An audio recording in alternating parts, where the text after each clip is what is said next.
A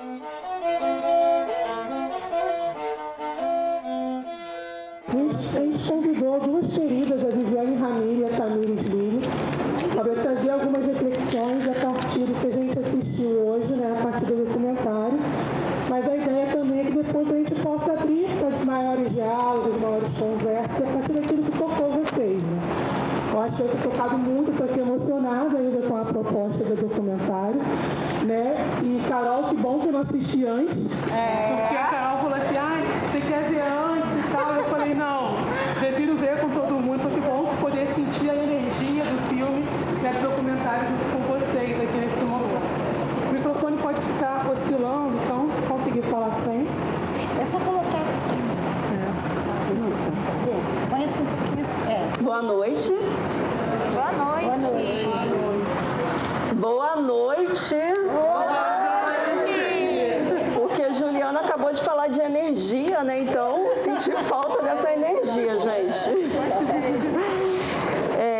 Como Juliana falou, meu nome é Viviane. Eu fiz uma colinha, né, para mim não me perder, porque realmente o filme nos mobiliza, né? Pelo menos me mobilizou, me afetou muito. Então, eu vou seguir aqui esse roteirozinho, mas depois a gente, no debate, né, a gente vai complementando, né? Eu trouxe alguns aspectos, alguns elementos que eu achei, assim, importante, porque faz parte, né, da minha trajetória, né? Eu, como mulher negra, educadora também, de origem de uma família em que a maior parte das mulheres são trabalhadoras domésticas, né? Minha mãe trabalhou como empregada doméstica desde os 8 anos de idade, então a história da Alta Rosa me trouxe essa memória, né? E essa relação de atemporalidade, né, como a do racismo, como a Grada Quilomba traz no seu livro Memórias da Plantação, porque ainda hoje, né, a gente está no século XXI, o documentário traz temporalidades diferentes, né? Começa falando da história da Alta, que viveu no século XIX, né? E morreu muito jovem, foi criada numa família, né, que se diziam padrinhos dela, né, mas na verdade ela era uma mucama, né, das filhas do padrinho. Ela foi violentada sexualmente, né, ela foi prostituída, né, alguns textos que eu li falava que ela foi prostituta, né, mas na verdade ela foi prostituída, né, então... Mas eu já estou antecipando aqui, vou seguir o roteiro. Então, eu pensei em abrir essa apresentação trazendo um trecho, né, da poesia da Assata Shakur. Eu não sei se todos conhecem, ela foi uma militante dos Panteras Negras, e ela tem uma poesia que se chama Amor.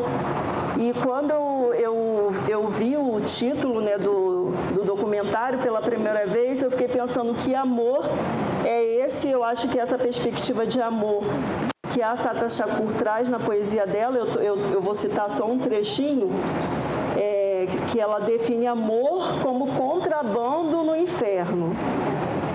Por quê? Porque, segundo ela, o amor é um ácido que corrói grades, né? Então, pensando nessa perspectiva do amor e do racismo, né? E nas narrativas, nas histórias, né? Que essas mulheres do documentário trazem, né? Eu fiquei pensando, né? Que sentimentos são esses? Quais foram os sentimentos que me mobilizaram durante o filme? E já ressaltei aqui, né, essa minha fala também é um pouco a partir da minha experiência como educadora, que nos últimos anos eu tenho tentado pensar um pouco sobre o papel político das mulheres negras, né, e especificamente mulheres negras que estão inseridas no movimento de luta pela terra aqui na região. e buscando entender um pouco o papel que essas mulheres têm, né, a importância delas nas construções e na ação do MST a partir da construção de ferramentas educativas, né, que são elaboradas e que me permitem, né, e aí eu estou tentando pensar nesse caminho e já dialogando com a proposta desse encontro, né, que é numa perspectiva antirracista, de que forma essas ações que elas desenvolvem, essas ações que elas protagonizam, nos permite pensar ações antirracistas, né? Nos permitem pensar ações antissexistas, e eu acho que o filme dialoga muito com essa questão que eu estou me colocando, né, para pensar a partir de um movimento específico que é o movimento dos trabalhadores rurais sem terra. Ou, no dizer da Bell Hooks, pensar uma forma de ensinar que transgrida essas estruturas opressoras, né? Então, eu posso falar também que eu estou muito feliz de estar participando dessa discussão. Primeiro, que é uma agenda que eu me comprometo, enquanto mulher negra, né, a estar fortalecendo. E segundo, porque é uma produção de uma pessoa que é também minha amiga, que é a Carolina de Cássia. Então, estou muito feliz de estar aqui nesse momento. E eu aprendi nessa trajetória, que é curta, né? Que hoje eu me identifico como feminista negra, né? Feminista negra numa perspectiva decolonial, mas isso é muito recente na minha história, né? A Aninha conhece muito bem isso. E eu aprendi que nossos passos, né? Nossos passos enquanto mulheres negras vêm de longe. Né, apesar de todo esse apagamento, apesar de toda a desvalorização que se tem sobre a história, né, da população negra em geral no nosso país, na América Latina, nas Américas como um todo, né, que foi fruto, né, de uma invasão, né, de um processo de colonização.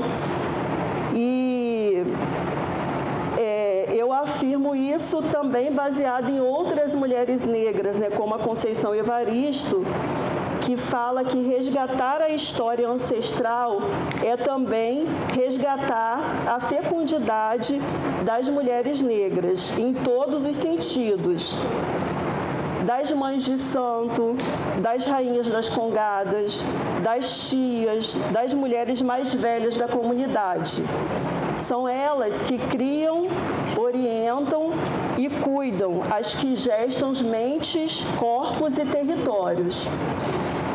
E esse convite também, ele me trouxe algumas preocupações, porque mediar, né, fazer essa provocação de um tema tão complexo, né, tão difícil, né, de fazer, não é fácil fazer essa discussão, né, porque trata de sentimentos, né, não é só uma abstração, né, e tem muitas implicações, né, porque ele exige um compromisso político, né? Ele requer uma disposição, né? E a gente tratando de energia, né? De força, né? Nesse sentido, seriedade, uma escuta de si, né? E um autoconhecimento, né? E uma escuta coletiva. Ele exige um posicionamento político, né? Então, são afetações que são dolorosas, mas a gente vê em vários momentos, né, do documentário que é um saber que essas mulheres gestam, que é um saber que gera também esperança, né? Então, confiança na transformação, na construção de outros mundos possíveis. Então, o documentário, né, eu penso que ele é uma contribuição para a luta antirracista, porque ele visibiliza uma série de questões, principalmente no que se refere à forma como o racismo afeta a nossa subjetividade, né? E aí eu não estou falando nossa enquanto só mulheres negras, né? Mas a nossa subjetividade como homens, mulheres, né? Racializados, né? Sejam brancos, né? Seja mulher negra retinta, seja mulher dita mestiça, né? ele forma as nossas emoções, ele orienta os nossos sentimentos, né? E esse documentário, ele chega também num momento muito oportuno, né? A gente está vivenciando, né, um momento de exacerbação, né, de fortalecimento de grupos supremacistas, né, de grupos fascistas, de grupos que estão fomentando a cultura do ódio, né? Então, destruindo territórios, né? Destruindo comunidades, destruindo relações sociais. Então, eu acho que ele é muito oportuno nesse sentido. E aí, de que mulheres nós estamos falando, né? Porque aí também não dá para generalizar, né? E dizer que todas as mulheres negras têm a mesma trajetória, têm a mesma forma de pensamento, né? Carol traz na narração, né, a figura da Alta Rosa, que aí eu vou recuperar aqui a memória dela, porque eu acho que é importante, né, uma jovem negra, descendente de escravizados, que viveu no período de 1861 a 1890, né, então um ano pós-abolição. Né? Então, é um período de transição, né? de crise, transição e crise, né? Do sistema escravocrata. E ela foi viver com os padrinhos, né? Com a madrinha, na casa da madrinha, e onde ela passou a servir como ama de leite e também realizava as tarefas domésticas. Nesse ambiente, né, ela foi violentada sexualmente, né, porque como que ela engravidou, né, uma menina, né, uma jovem, e isso era muito comum e ainda é, né, o estupro colonial. E hoje a gente tem isso muito claro nos índices, né, de violência contra a mulher, feminicídio, né? Em 2018 eu acompanhei o debate todo, né, sobre essa questão do feminicídio, e Campos, que é uma cidade, né, que é de tradição da cultura canavieira, né, do engenho, né, que se modernizou nas usinas de açúcar, ela ficou entre as primeiras colocadas no ranking do Estado em relação à violência contra a mulher. E dentre as principais formas de violência, além do feminicídio, o estupro, né, era uma das principais formas de violência, ainda é, né, uma das principais formas de violência contra as mulheres, e como mostra diferentes feministas negras que pesquisam esse assunto, as principais essa violência ela atinge principalmente as mulheres negras, né? Isso é muito pouco falado. Então, a Alta, ela é uma mulher que passou por condições, né, de vida muito precarizada.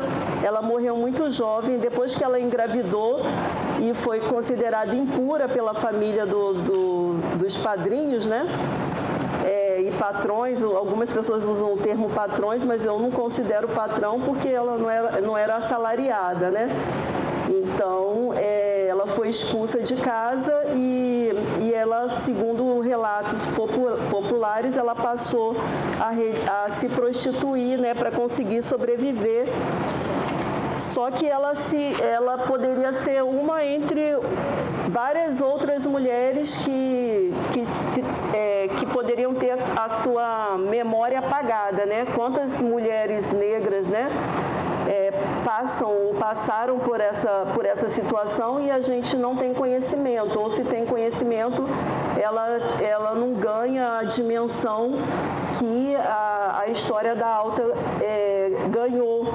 E só ganhou essa dimensão por causa de uma subversão, né, da cultura popular, né, da religiosidade popular, que passou a tê-la como referência de fé e devoção devido à sua generosidade e o cuidado que ela tinha com pessoas marginalizadas, né, que sofriam de doenças consideradas morais, né? Então, como mulher negra e pobre, né, e prostituída, ela saiu da condição de submissão e apagamento para o mito popular.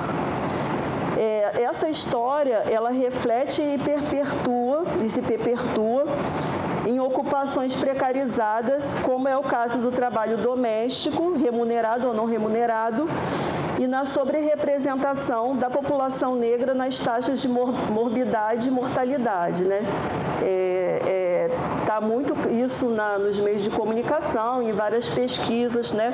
Como a população negra foi a mais atingida, né? Negra e pobre foi a mais atingida pela pandemia da Covid-19, né?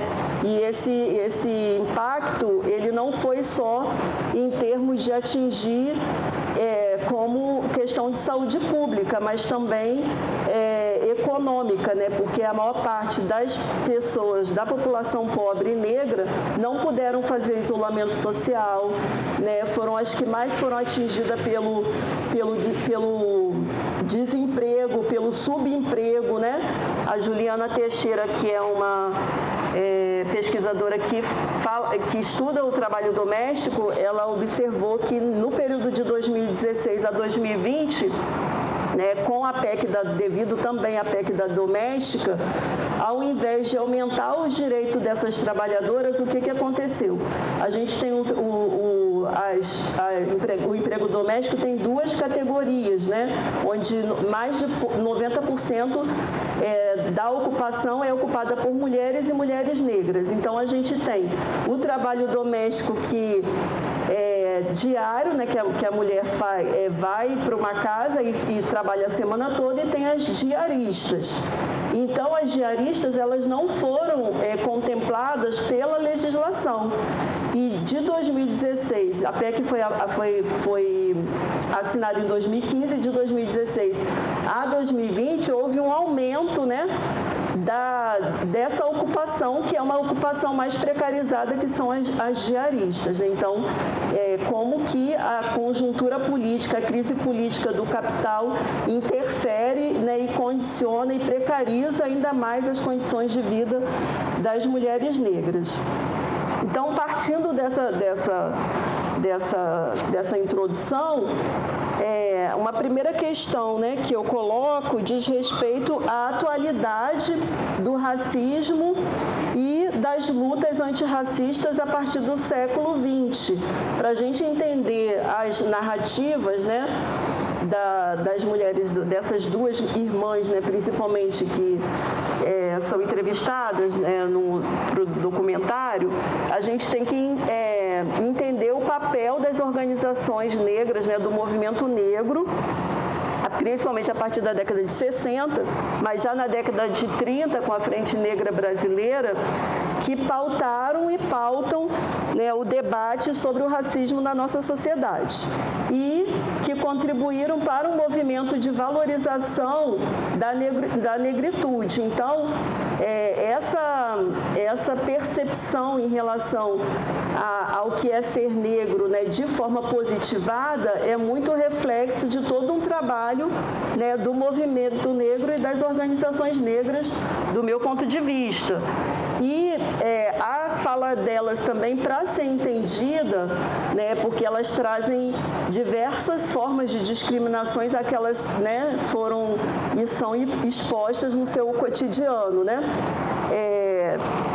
A gente também precisa colocar o legado, né, do movimento de mulheres negras, dos feminismos negros, né, porque o feminismo negro também tem uma diversidade muito grande, que irão questionar a pretensa universalidade da categoria mulher no singular, né? E propor uma perspectiva interseccional das opressões, como os marcadores de gênero e raça. Uma segunda questão, né, que eu coloco, então, assim, que eu passei a pensar e tentei aprofundar a partir do documentário, é a forma como nós, mulheres negras, né, fomos socializadas, né, para respeitar mais ao medo que as nossas próprias necessidades de linguagem e de definição, né? E aí me referenciando na feminista lésbica Audre Lorde, porque como que essa contradição, né, e não só o medo, né, o silêncio, o silenciamento ou a introjeção da lógica racista faz com que boa parte da população não tenha o discurso, não consiga construir uma narrativa de valorização da sua identidade fora do paradigma da branquitude, da brancura, né, que é colocado como modelo de perfeição, como modelo de pureza, como modelo de superioridade.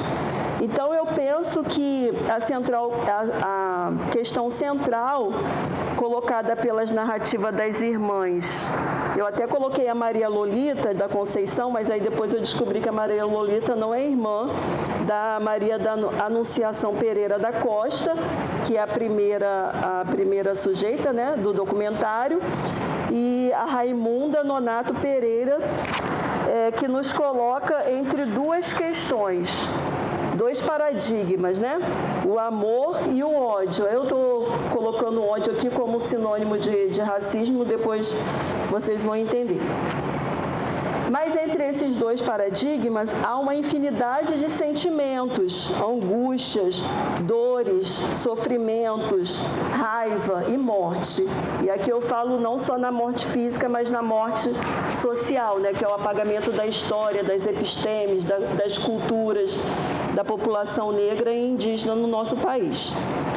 E aí eu gostaria de compartilhar com vocês a forma como essas questões me tocam, né? Como que eu percebi essas narrativas e essas histórias dessas mulheres.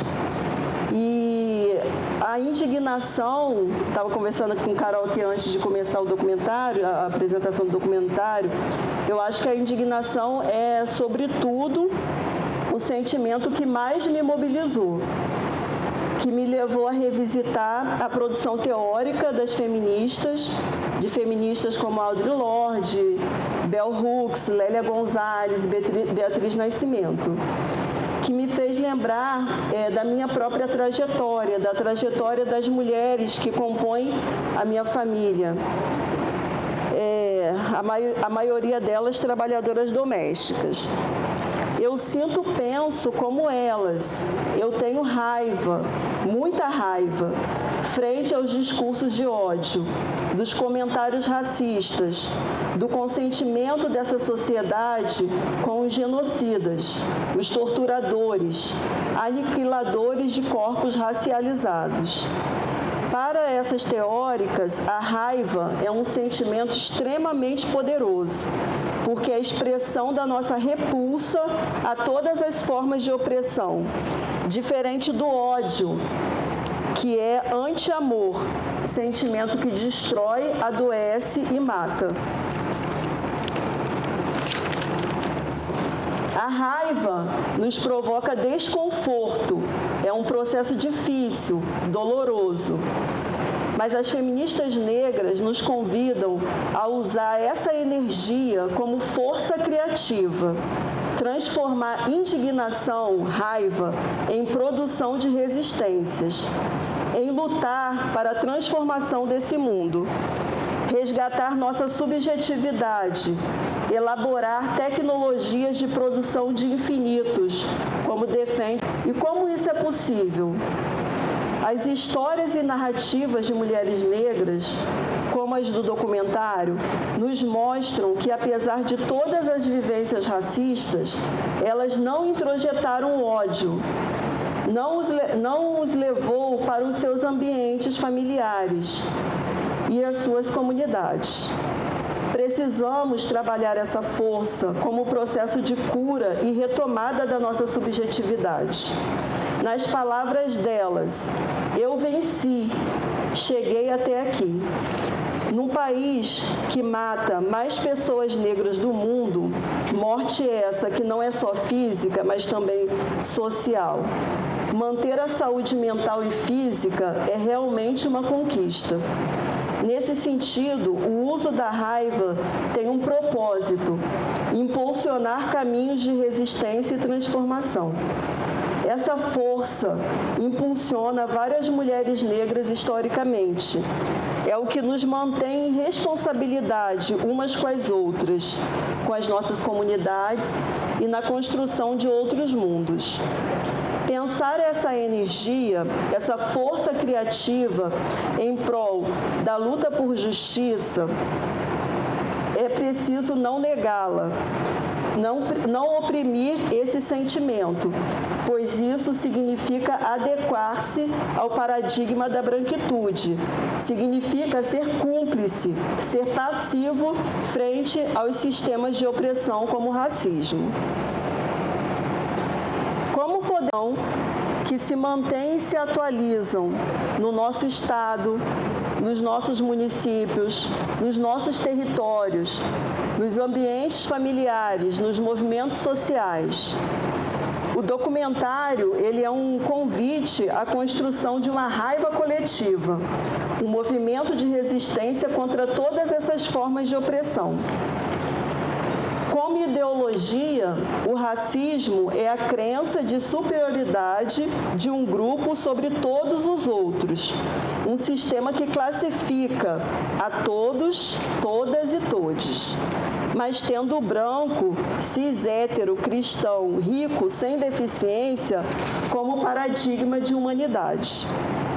O racismo organiza todas as relações sociais, políticas, econômicas, desde a divisão internacional do trabalho até as hierarquias epistêmicas. A gente está num lugar, de produção do conhecimento, Então é preciso também falar nas hierarquias epistêmicas, nas hierarquias de gênero, nas hierarquias religiosas, pedagógicas, médicas, entre outras.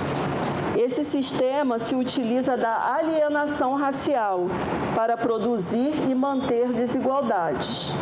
Com isso, as corpas racializadas, negras retintas ou não, são lidas e enunciadas como as outras, nas instâncias políticas, sociais, estéticas e bélicas.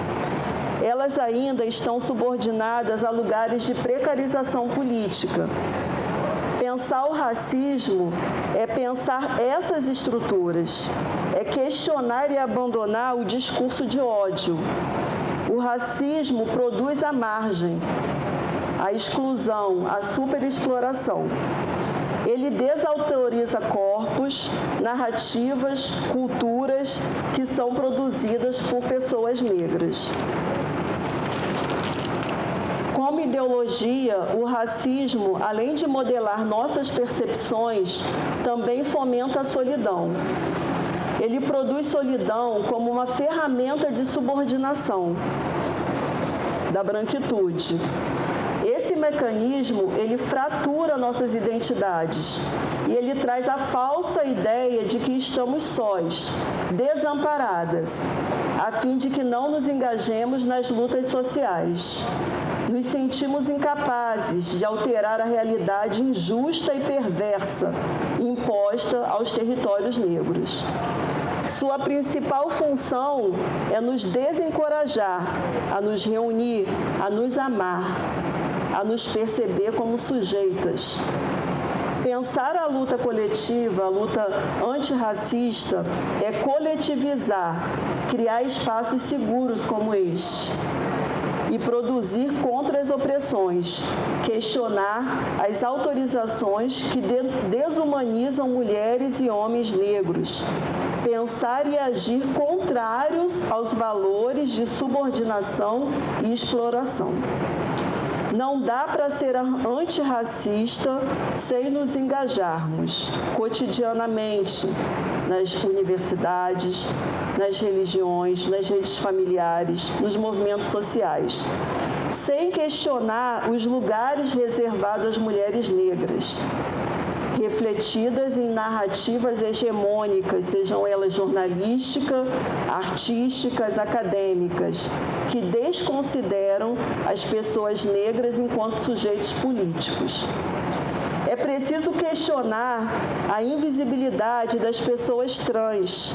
Estar comprometidas e comprometidos com a política antirracista e antissexista nos trabalhos que produzimos, com as epistemes elaboradas por pensadoras e pensadoras negras em sua diversidade.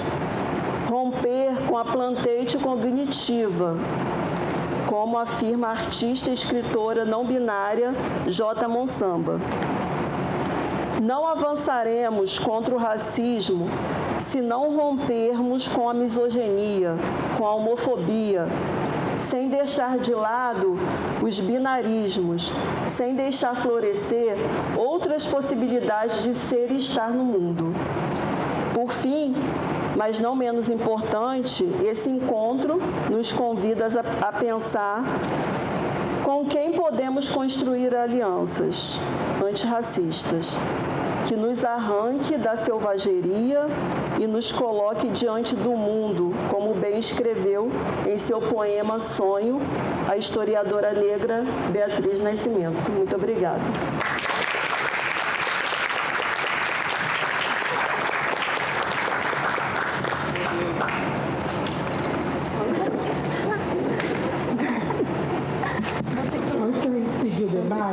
Eu queria falar uma coisa desde o início e esqueci.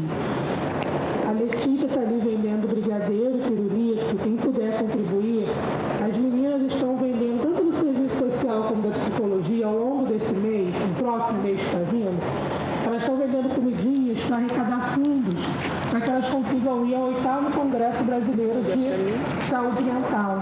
Então, se vocês puderem colaborar e ajudar para que as meninas possam ir ao Congresso, vai ser muito importante. A luta das mulheres negras vivas, né? E não só honrá-las quando elas já se foram.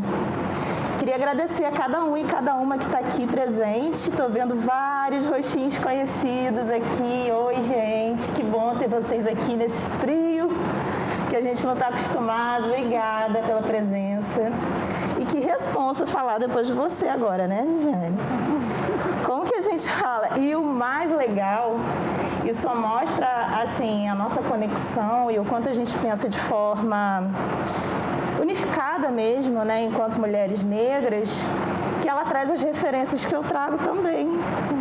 Audre Lorde, Bell Hooks.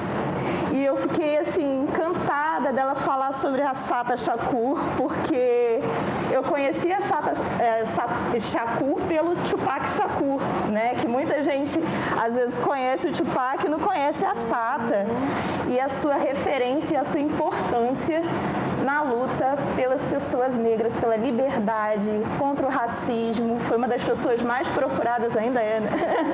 Mais procuradas pela FBI. Então, assim, muito obrigada pela sua fala incrível. E voltando a esse presente, né? Eu vou ser honesta com vocês. Eu estava muito preocupada porque hoje foi um dia muito difícil para mim, Ju. Muito cansativo, e eu não sei quem de vocês aqui também está numa semana difícil, cansativa. Mas eu acho que ser brasileiro e ter um pouco de consciência de raça e classe, gênero, atualmente tem sido difícil para todos, né? Eu acho que a estratégia do cansaço ela é muito eficaz. E amanheci o dia, eu fui levar minha mãe ao cardiologista, minha mãe tem deficiência visual. E eu estava muito cansada, e eu falei assim, nossa, como eu vou encontrar forças para estar nesse espaço falando de temas tão difíceis, temas que mexem profundamente com a gente, como que eu vou fazer para estar lá? E aí eu me lembro do meu compromisso comigo mesma, porque eu sei que oportunidades como essa que a gente está tendo aqui, e ver esse documentário lindo só aumenta as esperanças, as forças, num momento em que a gente está muito fragilizado, a gente está muito cansado. Então, são presentes. E eu novamente agradeço a Carolina por esse presente, porque vai me ajudar a terminar a minha semana, que a gente fica assim, cadê sexta-feira? Chega quando a sexta-feira? E eu vou conseguir chegar à sexta-feira com um pouquinho mais de gás, por conta do documentário que a Carolina preparou com tanto carinho e que a gente teve a oportunidade de assistir aqui juntos, né? Amor e Racismo Sem Medida. Eu fiquei muito encantada porque uma das primeiras falas da primeira personagem, é assim: vou contar minha história, que é muito bela. E ela começa a falar com muito carinho da família dela. E nesse ponto, foi um ponto que mexeu muito internamente dentro de mim, e a Viviane só reforça isso, porque ela fala com muito carinho de uma família que é uma exceção, uma família negra que é exceção, que tem um pai, uma mãe presentes, amorosos, que estão incentivando ali seus filhos, suas filhas a estudar, né? Eu não precisei fazer trabalho doméstico. E aí, nesse ponto, é que mexe na ferida, porque a Viviane vem de uma família de mulheres que foram empregadas domésticas, e eu também. E eu fui a última das empregadas domésticas da minha família materna. Uma família majoritariamente mais feminina, sem presença de tantos homens, com mulheres que trabalhavam como domésticas. E aí eu fico pensando assim, no quanto o amor é essa força potente. Porque ali ela já estava falando de amor, quando ela fala dessa família dela e do quanto a família foi amorosa. E ela fala com tanto carinho dos pais. Meus pais eram lindos. Aí nessa hora, né, chora. Aí a pessoa chora e fala assim: gente, o poder transformador do amor. E eu estava conversando com você, né, antes, um colega ali que está falando sobre amor, né, no trabalho de conclusão dela também. Aliás, um salve para as meninas, todo mundo aí da psicologia que está aí terminando, principalmente.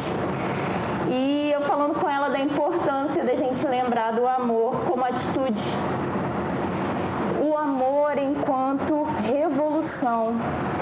Porque nessa sociedade racista, machista, LGBTfóbica, em que a gente vive, quando a gente nasce mulher, preta, pobre, LGBT, a gente vai carregando essas opressões, né, acumulando elas e experimentando cada vez menos o amor. Então, assim, por isso que eu gosto muito de Audre, porque ela fala da raiva como essa resposta a isso.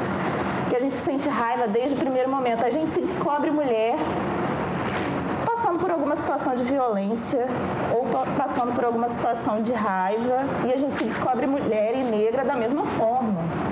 É sempre através do medo, de algum problema, de alguma violência. Então, quando eu vi no documentário a fala sobre a Santa Alta, né, que foi uma mulher generosa. Olha só, ela pegou tudo que a sociedade não dava para ela e ela transformou em generosidade. E isso é muito potente. Eu sei que a gente não pode exigir isso de todo mundo, né? Cada um tem suas feridas e vai reagir de acordo com o que pode, com o que é possível. Mas eu escolhi isso para a minha vida também. Eu sou psicóloga, eu faço parte de uma ONG chamada NBR, a gente atua com o movimento hip hop, com cultura urbana e trabalhamos com população de favelas e periferias.